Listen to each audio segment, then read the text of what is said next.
लगातार 2 मैच जीतकर भारतीय टीम ने अपनी धमक का, अपनी ताकत का एहसास करा दिया है इस वर्ल्ड कप में। यानी कि साल 2022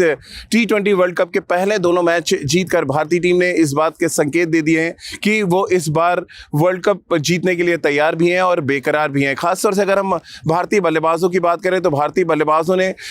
अपनी धमक का एहसास विरोधी टीमों को करा दिया और इस समय पूरी ऑस्ट्रेलिया में चर्चा सिर्फ और सिर्फ विराट कोहली की बल्लेबाजी की हो रही है, सूर्य कुमार यादव के स्ट्राइक रेट की हो रही है, रोहित शर्मा ने जिस अंदाज में नेदरलैंड्स के खिलाफ पारी की शुरुआत की उसकी हो रही है और कुल मिलाकर भारतीय बल्लेबाज पूरी तरह से सुर्खियों में है। सबसे पहले बात अगर विराट कोहली की करें, लगातार दूसरा अर्धशतक लगाया उन्होंने इस वर्ल्ड कप में और जो चर्चा विराट कोहली के फॉर्म को लेकर चल रही थी, जो सवाल विराट कोहली के बतौर T20 खिलाड़ी उठ रहे थे, उन तमाम सवालों का जवाब विराट कोहली देते नजर आए। दोनों ही पारियां बहुत अलग थी। अगर आप मेलबर्न की पारी की बात करें और यहाँ सिडनी की पारी की बात करें, जहां पर मैं इस समय सुबह सुबह आपसे बातचीत कर रहा हूं और आपको एनालिसिस कर रहा हूं कि आखिर भारतीय बल्लेबाज क्या कुछ अच्छा कर रहे हैं। क्योंकि देखिए 12 टीमें खेल रही हैं और 12 टीमों में हर किसी के पास बड़े बड़े मैच विनर्स हैं, बड़े बड़े बल्लेबाज हैं जिनकी ताकत, जिनकी धमक का एहसास हर किसी को है। लेकिन विराट कोहली ही क्यों, सूर्य कुमार यादव ही क्यों, ये ऐसे बल्लेबाज हैं जो ऑस्ट्रेलिया में लगातार अपनी ताकत का, अपनी धमक का, अपनी टेक्निक का, अपनी टेम्परामेंट का एहसास करा रहे हैं। खासतौर से अगर हम सबसे पहले बात विराट की करें, 144 रन 2 मैचों में बना चुके हैं वो, 2 अर्धशतक भी वो लगा चुके हैं और दोनों ही पारियां बहुत डिफरेंट थी। एक रन चेस करते हुए उन्होंने 82 रन की पारी खेली पाकिस्तान के खिलाफ, जहां पे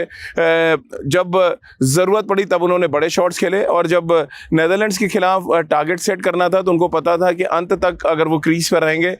तो भारतीय टीम एक सम्मानजनक स्कोर तक पहुंचेगी। क्योंकि मेलबर्न के मुकाबले सिडनी की पिच बिल्कुल अलग थी। एक तरफ मेलबर्न की पिच थी जो तेज थी, जहां पे उछाल था, वहीं सिडनी की पिच की बात करें तो बॉल थोड़ा रुक कर आ रहा था और यहाँ पर स्ट्रोक्स खेलना उतना आसान नहीं था। और इसीलिए अगर आप वैगन व्हील पे नजर डालेंगे, सूर्य कुमार यादव और विराट कोहली के बीच में जो शतकीय साझेदारी हुई, उसमें सबसे इंपॉर्टेंट फैक्टर था कि उन्होंने स्क्वायर ऑफ द विकेट्स ज्यादा रन बनाए। और उसके पीछे बड़ी वजह, जैसे कि मैंने आपको बताया कि अगर पिच स्लो है तो आप सामने उतने अच्छे शॉट्स नहीं खेल सकते। और इसी वजह से अगर आप देखें, विराट कोहली भी फ्लिक करने की कोशिश लगातार करते ही रहे, यानी कि स्क्वायर लेग और फाइन लेग के बीच में या मिड विकेट की तरफ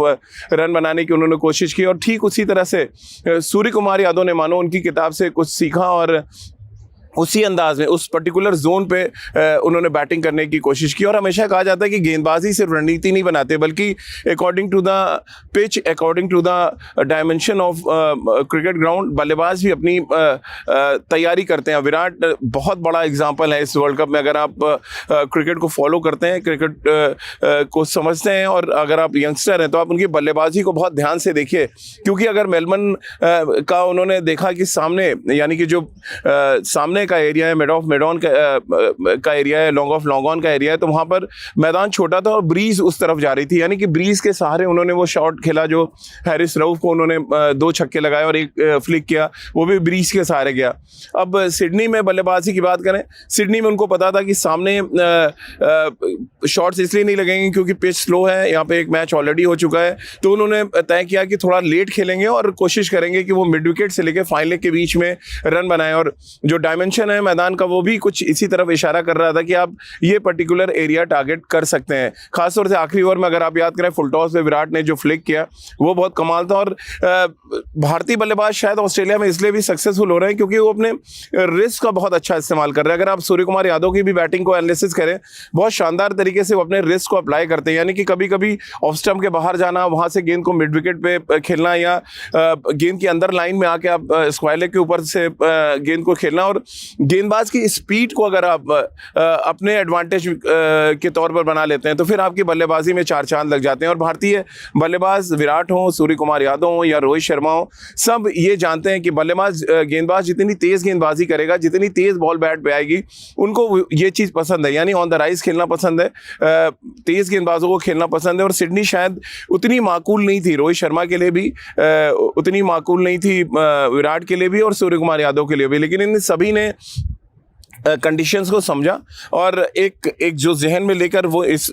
बार ऑस्ट्रेलिया में आए कि जो जिम्मेदारी इनको एज अ बैट्समैन दी गई है उसको वो पूरी तरह से निभाने की कोशिश करेंगे। और इसी वजह से अगर आप देखें इतने कामयाब हैं विराट कोहली इस बार ऑस्ट्रेलिया के दौरे पर, उतनी कामयाबी की भूख सूर्य कुमार यादव में नजर आ रही है। मैच से एक दिन पहले सूर्य कुमार यादव से मेरी बातचीत भी हुई, ओपेरा हाउस पे वो घूम रहे थे और तब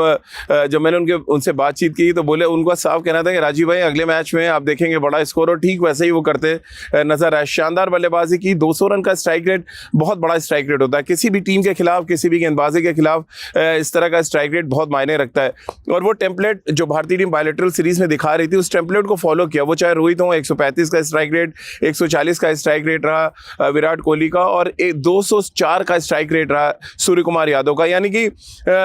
एक तरह की रणनीति भी नजर आती है भारतीय बल्लेबाजी को। आप एनालिसिस करेंगे कि विराट 20 ओवर खेलेंगे, 140 150 के स्ट्राइक रेट को मेंटेन रखेंगे, रोहित आएंगे तो उनका कोशिश होगी कि 150 170 के स्ट्राइक रेट से वो स्टार्ट दें, और अगर नहीं कर पाते, पिच अगर उस रणनीति के माकूल नहीं है तो फिर आप अपनी गियर को शिफ्ट करेंगे, प्लान बी पे जाएंगे और फिर आप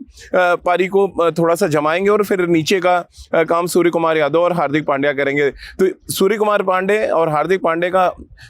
यादव और हार्दिक पांड्या का होना इस टूर्नामेंट में भारतीय टीम के लिए ब्लेसिंग इन डिस्गाइज है। कमाल के बल्लेबाज हैं दोनों, स्ट्राइक रेट कमाल का रहता है, मैदान के चारों तरफ शॉट्स खेल सकते हैं, रनिंग बिटवीन द विकेट आप सूर्य कुमार यादव और विराट की देखें वो भी कमाल थी। तो ओवरऑल पूरे मार्क्स भारतीय बल्लेबाजों को जाते हैं जो इम्पैक्ट छोड़ा है। और सबसे बड़ी बात अगर आप देखें, नेदरलैंड्स की टीम कोई बहुत बड़ी टीम नहीं थी, बट टॉप 4 में से अगर 3 बल्लेबाज अर्धशतक लगाते हैं तो अपने आप में सारी कहानी वो बयां करते हैं और साथ ही इस बात के संकेत भी देते हैं कि भारतीय टीम आने वाली चुनौतियों के लिए कितनी तैयार है। दक्षिण अफ्रीका भी इस मैच को देख रही थी, मैंने देखा दक्षिण अफ्रीका के कुछ खिलाड़ी बैठे हुए थे मैदान पर और वो इस मैच को बहुत ध्यान से देख रहे थे कि सूर्य कुमार यादव क्या कर रहे हैं, विराट कोहली क्या कर रहे हैं, और शायद वो एक रणनीति भी तय कर रहे होंगे क्योंकि दक्षिण अफ्रीका को भारत को हराना जरूरी है और भारत के लिए दक्षिण अफ्रीका को हराना जरूरी है। भारत टॉप पे रहना चाहता है तो वो दक्षिण अफ्रीका के खिलाफ पर्थ में मैच जीतना चाहेंगे। सिडनी वो जगह है जहां से मुझे लग रहा है एक पड़ाव था भारतीय बल्लेबाजों के लिए। अब इस पड़ाव से अगले पड़ाव तक जाने के लिए बहुत लंबा सफर है, लगभग 4.5 घंटे की ट्रैवलिंग है पर्थ जाने के लिए।